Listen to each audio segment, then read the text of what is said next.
Bonjour à tous. Bonjour à tous. Merci d'être présents aujourd'hui avec nous pour aborder un sujet qui nous anime tous au quotidien, à savoir l'intelligence artificielle au cœur de l'activation Shopper. Alors, pour illustrer ce sujet, nous avons pris l'exemple d'une belle marque et un partenaire qui nous fait confiance, Harris. Nous les avons accompagnés fin 2023 pour justement répondre à leurs enjeux sur brioche tranchée et brioche à partager. Leur enjeu, c'était de réengager les consommateurs sur leur marque. Alors, on a travaillé via différents axes. Le premier, toujours continuer à fidéliser les consommateurs en augmentant leur consommation et leur fréquence d'achat. Le second axe, c'était de recruter de nouveaux acheteurs pour faire grossir leur base d'acheteurs. Alors, pour répondre à cet enjeu, nous nous sommes basés sur les 4 piliers fondamentaux de Catalina. Le premier, qui est la data, puisque nous avons accès à l'ensemble des données des cartes de fidélité de nos partenaires retailers. Le second, c'est le one-to-one de masse, puisque nous sommes capables d'aller cibler les consommateurs et de leur remettre une offre personnalisée et un message personnalisé. Le troisième pilier, c'est l'omnicanalité, l'importance d'aller toucher le consommateur, peu importe son canal de prédilection. Et enfin, le quatrième pilier, qui est la mesure, le fer de lance de l'ensemble des industriels du marché. Alors, ces 4 piliers passent par l'élément clé, qui est le funnel de conversion du shopper. Et c'est en ce sens que nous avons travaillé et que nous avons répondu à l'enjeu d'Harris. Et aujourd'hui, nous allons faire un zoom et nous concentrer sur notre solution MeChallenge, ou encore appelée One. Alors, MeChallenge, qu'est-ce que c'est? C'est une solution qui est ludique, 100% personnalisée et dématérialisée. Concrètement, ce sont des challenges qui visent à engager le shopper sur la durée. Ces shoppers vont donc retrouver différents niveaux de gains. Et pour chacun de ces niveaux, le shopper va donc devoir réaliser un achat en magasin ou en drive et une mission relationnelle pour s'engager auprès de la marque. Alors, les missions relationnelles, ça peut être jouer à un quiz, répondre à une question ou encore aller sur le site internet de la marque. Tout cela, en fait, c'est basé sur la data et le fait de pouvoir remettre une offre personnalisée. Depuis le lancement, c'est 80 marques qui ont été animées sur la plateforme. Mais du coup, Laurence, comment on utilise l'intelligence artificielle sur MeChallenge ? Alors, on va la retrouver dans l'hyper-personnalisation de la solution MeChallenge, et notamment au travers d'un algorithme de recommandation qui va permettre de ranker les offres en fonction du consommateur, auquel on va associer une personnalisation du challenge, de la promotion en one-to-one. Alors vous allez me dire, bon, un algorithme de recommandation, ok, c'est classique. Il faut savoir quand même que chez Catalina, on a une longue expérience des algorithmes de recommandation, une belle expérience surtout à la suite de nombreuses discussions avec nos clients. Et donc au-delà de la pertinence du ranking qu'on recherche tous à travers un algorithme de recommandation, on a cherché aussi à aller un cran plus loin sur ces activations et à améliorer le ROI. C'est pour ça qu'on a eu l'idée d'associer au ranking des offres une notion d'appétence à chaque produit. Alors forcément, quand on a 40 marques en permanence sur notre plateforme, activées, multipliées par les 41 millions de porteurs de cartes qu'on est capable de modéliser, ça fait des temps de calcul assez impressionnants. Et surtout, on a perdu en explicabilité. Donc, on avait gagné en ROI, nos activations étaient beaucoup plus héroïstes. Par contre, on avait beaucoup de mal à expliquer à nos clients ce qui rentrait dans le modèle. Et l'explicabilité, elle est clé pour nos clients, parce que quand on les a en face de nous, il y a rarement des data scientists. Donc, on ne peut pas leur montrer nos codes en disant bah, « regarde comment j'ai fait, c'est super ».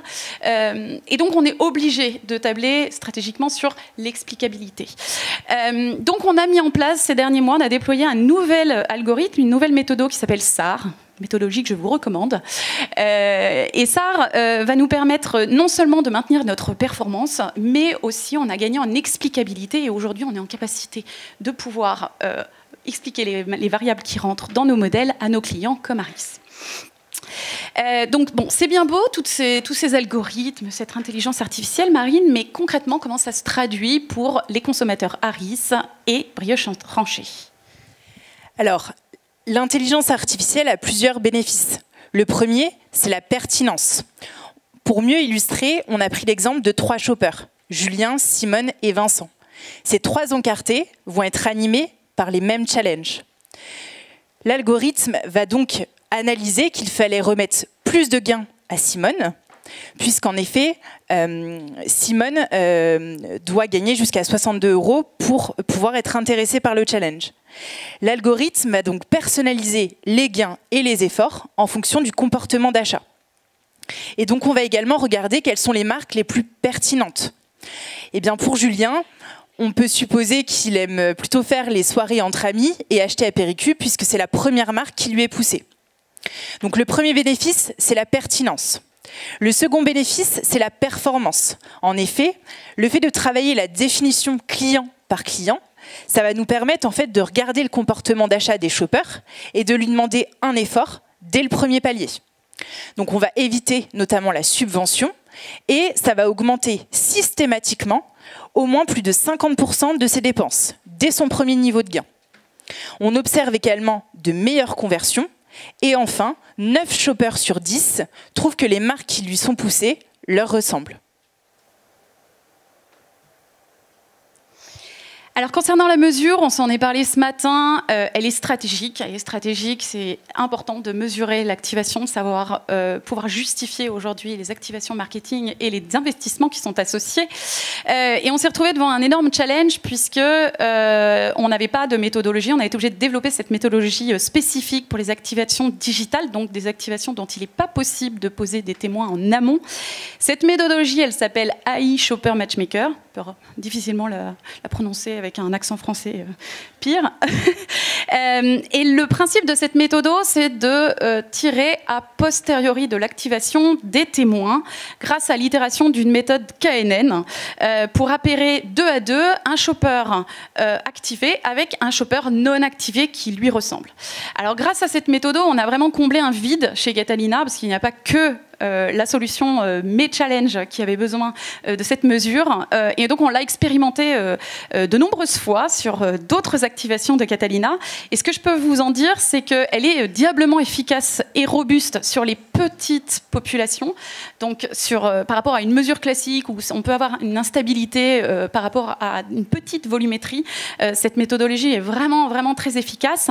Et en fait, elle est tellement efficace qu'on n'a même plus besoin de redresser a posteriori nos populations, tellement elles se ressemblent sur la période avant et nous permet aussi de calculer donc tout cet incrémental. Donc c'est grâce à cette méthode et cette mesure qu'on a pu présenter à Harris eh bien que la solution MeChallenge a boosté ses insights conso.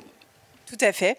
Et donc, on est absolument ravis des performances qu'on a pu observer sur Harris, puisque ça nous a permis plusieurs choses. Le premier point, c'est d'augmenter la fréquence, puisque 46% des shoppers ont validé au moins 2 paliers en 2 mois.